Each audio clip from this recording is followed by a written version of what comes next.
pagluto na yung kanin, pwede mo na akong ulamin.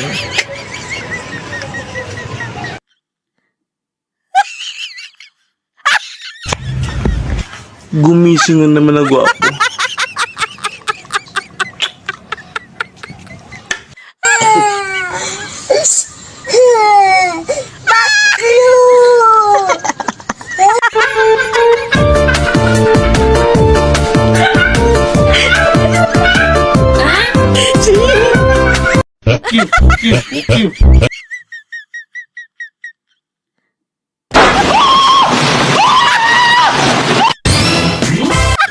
Kung ang pansit ay pampahaba ng buhay, bakit hindi nireseta ng doktor?